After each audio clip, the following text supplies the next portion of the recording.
Hello students, मैं सिर्फ अजय। आज हम पढ़ने जा रहे हैं वॉल्यूमेट्रिक स्ट्रेन के बारे में। तो चलो शुरू करते हैं। अब देखिए, हेडिंग को देखिए, इसके कंसेप्ट की हेडिंग को देखिए। अब हेडिंग को देख के आपको समझ में आया होगा कि आधा अधूरा तो आपको समझ में आया कि इस कंसेप्ट के अंदर किसकी बातें चलने वाली है कि नहीं। अगर कभी भी किसी भी कंसेप्ट को पढ़ते वक्त आपको हेडिंग पे जोर देना बहुत जरूरत है। मतलब आप वहां पर अटेंशन ज्यादा होनी चाहिए उसकी हेडिंग पर, क्योंकि हेडिंग ही आपको आधा इस कंसेप्ट के अंदर क्या होने वाला है ये आपको हेडिंग ही बता देती है कि नहीं। अब देखिए, वॉल्यूम। वॉल्यूम क्या होता है? किसी भी बॉडी का, किसी भी जो बॉडी होती है, इसके अगर ये देखिए एक बॉडी है, इसकी लेंथ ये है एक्स एक्सिस के अलॉन्ग, बी है जेड एक्सिस के अलॉन्ग, और ये चाहिए इसकी वाई एक्सिस के अलॉन्ग। आपको दिख रहा है, राइट? अब इनको अगर आप लेंथ को, ब्रेथ को, हाइट को अगर आप मल्टीप्लाई कर दोगे, लेंथ, हाइट एंड ब्रेथ को अगर आप मल्टीप्लाई कर दोगे तो आपको क्या मिलेगा? आपको क्या मिलेगा? वॉल्यूम, है कि नहीं? ये आता है मीटर क्यूब में। आपको वॉल्यूम तो पता चला। अब क्या है वॉल्यूम? क्या है? Length into breadth into height. इसके डायमेंशंस को अगर डायमेंशंस मतलब होते हैं कि लेंथ, ब्रेथ, हाइट, इसके डायमेंशंस को आप मल्टीप्लाई कर दोगे, आपको क्या मिलेगा? वॉल्यूम मिलेगा, है कि नहीं? अब देखिए, वॉल्यूम तो पता चला हमें। अब स्ट्रेन क्या होता है? मैं यहां पर स्ट्रेन वर्ड को लिखता हूं, स्ट्रेन वर्ड। ओके। अब स्ट्रेन में से आप यस निकाल दो, आपको क्या मिला? ट्रेन। ट्रेन ट्रेन आपने ट्रेन को देखा होगा कि ट्रेन इतनी इतनी लंबी लंबी होती है। ट्रेन इतनी इतनी लंबी, मतलब 500 मीटर की, 600 मीटर की, 1-1 किलोमीटर की है ट्रेन, है कि नहीं? 2-2 किलोमीटर की ट्रेन है। मतलब इतनी लंबी लंबी रेलगाड़ियां हैं। अब इतनी इतनी बड़ी रेलगाड़ियां हैं, तो उसको क्या कहते हैं हम? मतलब अगर 1000 मीटर है तो 1000 मीटर क्या है? उसकी लेंथ है। 1 किलोमीटर क्या होता है? उसकी लेंथ है कि नहीं? तो यहां पर इस कंसेप्ट में, इस ट्रेन में कहीं ना कहीं लेंथ के बारे में पढ़ रहे, है कि नहीं? लेंथ। यहां से देखिए, हमें अगर किसी भी कंसेप्ट को इजी बनाना है तो उस कंसेप्ट को साथ खेलना चाहिए। कंसेप्ट को साथ क्या करना चाहिए? खेलना चाहिए। कैसे? अब देखो, यस को मैंने ट्रेन को कैसे लिखा? ट्रेन को मैंने यस को निकाल दिया, ट्रेन में लिखा। अब ट्रेन से मुझे क्या पता चला कि वो लंबी लंबी रेलगाड़ियां होती है। तो यहाँ पर इस लेंथ की कहा ना, यहाँ इस कंसेप्ट में लेंथ का जिक्र होगा। तो स्ट्रेन क्या होता है?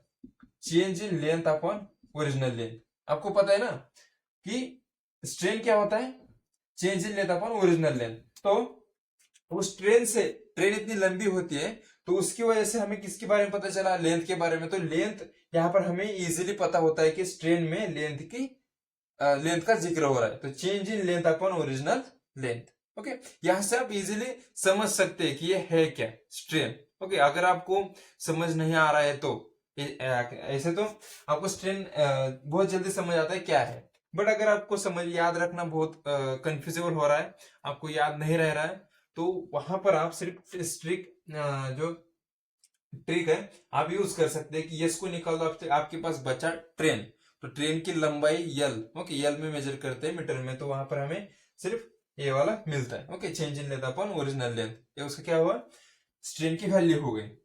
ओके, ये इजी तरीका है किसी भी कंसेप्ट को समझने के लिए। उसे तोड़ मरोड़ के आपको समझना है उस कंसेप्ट को। अब देखिए, स्ट्रेन क्या कहा मैंने? स्ट्रेन क्या होता है? स्ट्रेन होता है कि change in dimension per unit original dimension. क्या होता है? स्ट्रेन को कहते हैं कि हम, मैंने क्या क्या था? Change in length upon original length. अब यल क्या, मैंने यहाँ पर यल के बारे में क्या पता था? यल इज डायमेंशन, है कि नहीं? तो ये change in dimension upon original dimension. Okay. और देखिए, स्ट्रेन इज इक्वल टू क्या दिखा? Change in dimension upon original dimension.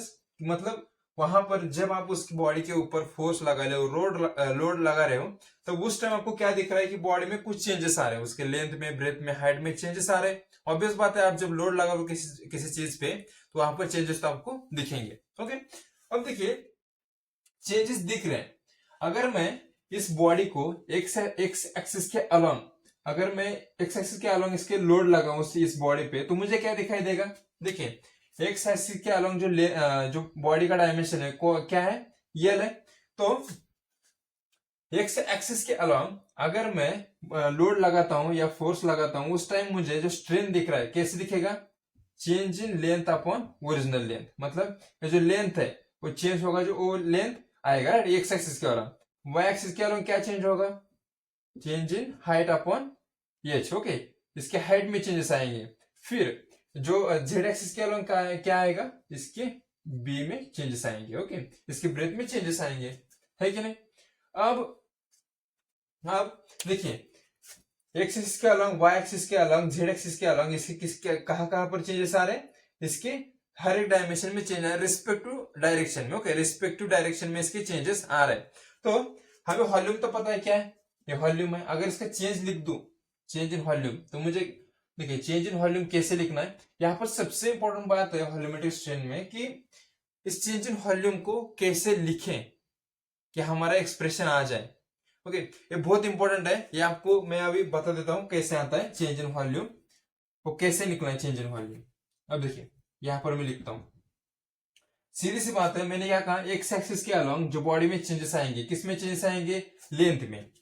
मेरे किस में चेंजेस आया, लेंथ में आया, इनटू हाइट एंड ब्रेथ तो वैसे रहा, हाइट एंड ब्रेथ वैसे रहा, प्लस मैंने क्या किया, वाई एक्सिस के अलॉन्ग फोर्स लगाया, तब मेरे बॉडी में क्या चेंजेस आए, हाइट में चेंजेस आए, राइट। वाई एक्सिस के अलॉन्ग किस में चेंजेस आए, हाइट में चेंजेस आए। तो चेंज इन हाइट इनटू क्या है, breadth into length, B into L, plus Z axis के अलॉन्ग जब आप फोर्स लगा रहे हो तो आप आपकी बॉडी में किस में चेंजेस आ रहे हैं, ब्रेथ में चेंजेस आ रहे हैं। देखिए breadth, change in B into L into height, ये इसका हुआ चेंज इन वॉल्यूम का एक्सप्रेशन, ये इसका एक्सप्रेशन है। और वॉल्यूम तो ओरिजिनल वॉल्यूम तो आपको पता है क्या है, एल कैपिटल लिखा था क्या, L into B into H, है कि नहीं। ऐसा वॉल्यूम है हमारा ओरिजिनल वॉल्यूम। अब देखिए इसको हम क्या करते हैं, अलग अलग लिख देते हैं, सॉरी नीचे वॉल्यूम आ गया, नीचे वॉल्यूम आ गया, इसे कहते हैं एप्सिलॉन वी। अब epsilon V is equal to change in volume upon volume. इसको अगर आप एक एक करके लिख दोगे ऐसे तो आपको क्या दिखाई देगा, देखिए यहां पर आप इसको सेपरेट दे दो, इसको ये जो नीचे का है इसको सेपरेट दीजिए। अब देखिए यहाँ पर क्या कैंसिल होगा, एच कैंसिल होगा, यहाँ पर एच है, यहाँ पर एच है, यहाँ पर बी है, तो बचा क्या, delta L upon L, plus इसको देखिए इसको दे दीजिए। अब देखिए यहाँ पर यल कैंसिल हुआ, यल कैंसिल हुआ, बी कैंसिल हो जाएगा, बचा क्या, delta H upon H, plus अब देखिए इस पर यहाँ क्या बचेगा, एच को एच कैंसिल हो जाएगा, एल को एल कैंसिल हो जाएगा, बचा क्या, डेल्टा बी अपॉन बी। ऐसा हमारा एक्सप्रेशन आया, change in volume sorry volumetric change equal to delta B upon V is equal to, हमारे पास एक्सप्रेशन क्या है, delta L upon L plus delta H upon H और plus delta B upon B, ये हमारा expression आया। अब देखिए यहां से आप क्या देख सकते हो, यहां पर मैं इसकी बजाय मतलब इसकी बजाय मैं क्या लिख सकता हूँ, ए वाले लिख सकता हूँ, है कि नहीं, लिख सकता हूँ कि नहीं। तो यहां पर मैं लिख देता हूँ, मतलब delta L upon L, delta L upon L क्या है, एप्सिलॉन एक्स है, plus delta Y upon delta H upon H का epsilon Y, plus delta B upon B epsilon Z. अब इन एक्सप्रेशन को देखिए, यहां पर मैंने एक्स एक्सिस के अलोंग जो लोड लगा है उसकी वजह से इस बॉडी में जो स्ट्रेस प्रोड्यूस हो रहा है, तो स्ट्रेस की लैंग्वेज में, स्ट्रेस एंड स्ट्रेन की लैंग्वेज में जो एक्सप्रेशन आता है वो क्या होता है, sigma is equal to E epsilon. ये हमारा एक्सप्रेशन है, किसके टर्म में, सिग्मा एंड एप्सिलॉन के टर्म में हमारा एक्सप्रेशन है। अब इस एक्सप्रेशन की लैंग्वेज में हम लिखते हैं, तो एप्सिलॉन एक्स इज इक्वल क्या आएगा, सिग्मा एक्स अपॉन ई, फिर इसके यहां पर क्या आएगा, epsilon Y, sigma Y upon E, और यहां पर क्या आएगा, sigma Z upon E.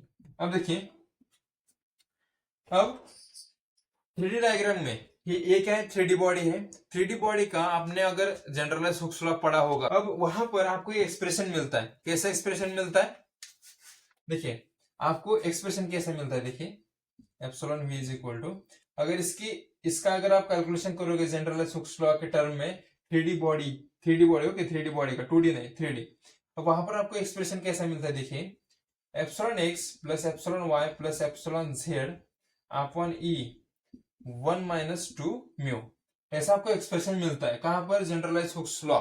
Epsilon V is equal to हमारे पास एक्सप्रेशन आया, sigma X plus sigma Y plus sigma Z upon E 1 - 2 mu, ये इसका एक्सप्रेशन है, जनरलाइज हुक्स लॉ का एक्सप्रेशन है। ओके, अब देखिए आपने जो Hooke's law sorry balls modulus या कॉम्प्रेसिबिलिटी आपने पढ़ी होगी, तो वहां पर हमें एक्सप्रेशन देखिए क्या मिलता है, बल्क मॉडुलस क्या होता है? बल्क मॉडुलस किससे दिखाते हैं हम?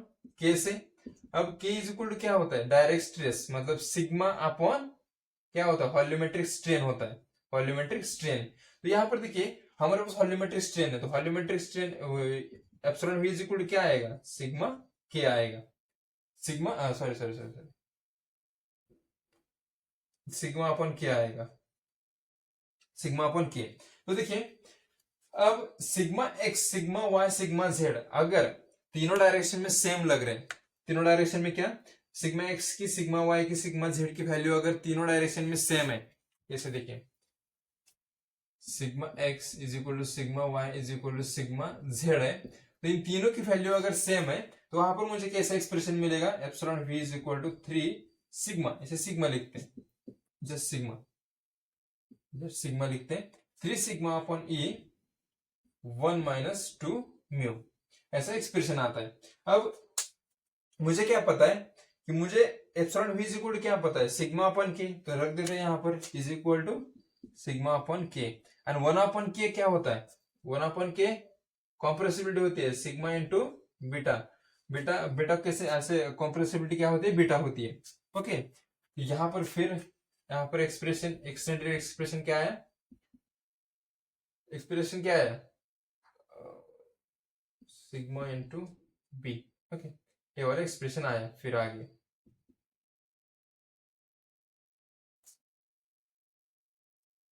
सिग्मा इंटू बी आया। ओके, अब देखिए क्या क्या एक्सप्रेशन है हमारे पास? Epsilon V is equal to 3 sigma upon E 1 minus T mu is equal to, हमारे पास volumetric strain is equal to क्या आता है? सिग्मा अपॉन के, फिर उसको कंप्रेसिबिलिटी लैंग्वेज में लिखोगे तो सिग्मा इंटू बी बीटा आएगा, तो मैंने यहाँ पर लिखा है। अब ये जो एक्सप्रेशन है आपको हर जगह आपको एक्सप्रेशन, ये देखिए ये सबसे इंपॉर्टेंट है, ये कहीं ना कहीं आपको मतलब हर बार यही यूज करना पड़ता है जब स्ट्रेसेस अलग लग रहे हो, लोड अलग अलग हो। अगर लोड सही है मतलब सेम है तो आपको 3 sigma upon E 1 minus 2 mu आएगा। म्यू क्या है? पॉइजन रेशियो है। और म्यू म्यू जब देखिए म्यू जब 0.5 होता है ना, तो म्यू 0.5 कब होता है? जब ये क्वार्क है, क्वार्क मतलब क्या है? पूरा रिजिड है, इसमें कोई चेंजेस नहीं आ रहे, इसमें कहीं चेंजेस नहीं आ रहे, क्वार्क है, रिजिड बॉडी है पूरी तरीके से, तो चेंजेस नहीं आ रहे, इसकी वजह से 0.5 इसकी वैल्यू है। अगर आप यहाँ पर रख दोगे तो जो वॉल्यूमेट्रिक स्ट्रेन होता है एप्सिलॉन वी होता है, epsilon V is equal to 0 होता है, मतलब उसके अंदर, उस बॉडी के अंदर कहीं भी चेंजेस नहीं आते। देखिए रिजिड बॉडी क्या होती है? रिजिड बॉडी होती है आइडियल बॉडी, तो आइडियल बॉडी में कभी डिफॉर्मेशन नहीं होता। ओके, पर एक्चुअली ये एग्जिस्ट नहीं करता, एक्चुअली एग्जिस्ट नहीं करता, बट हम मानते हैं कि आइडियल बॉडी है, रिजिड बॉडी है, तो उसके अंदर कोई चेंजेस नहीं आ रहे। 0.5 रख दो यहाँ पर, 0. देखिए 0.5 क्या होता है? 1/2, तो यहाँ पर ऑलरेडी 2 है, 2 को 2 कैंसिल, 1 माइनस 1 0 है कि नहीं? तो म्यू की वैल्यू जब 0.5 होती है तब उसके अंदर कोई चेंजेस नहीं आते, वो क्वार्क होता है, आइडियल रिजिड होता है, उसके अंदर कभी भी चेंजेस नहीं आते। तो ये हमारा एक्सप्रेशन है। ये देखिए मैंने ये क्यों लिखा, क्योंकि हर बार कभी आपको अलग अलग कंसेप्ट पढ़ने से अच्छा है कि आप एक ही बार पढ़ लो इसे, है कि नहीं? अलग अलग कंसेप्ट बताओ, वॉल्यूमेट्रिक स्ट्रेन बताओ, फिर बल्क मॉडुलस बताओ, कॉम्प्रेसिबिलिटी बताओ, इसके अच्छा है कि आप यहीं पर पढ़ लो सिग्मा अपन की, इसका एक्सप्रेशन है। ओके, तो हमारा हो गया यहाँ पर एक्सप्रेशन सभी के सभी। अगर आपको फिर से मैं आपको बता देता हूँ क्या है।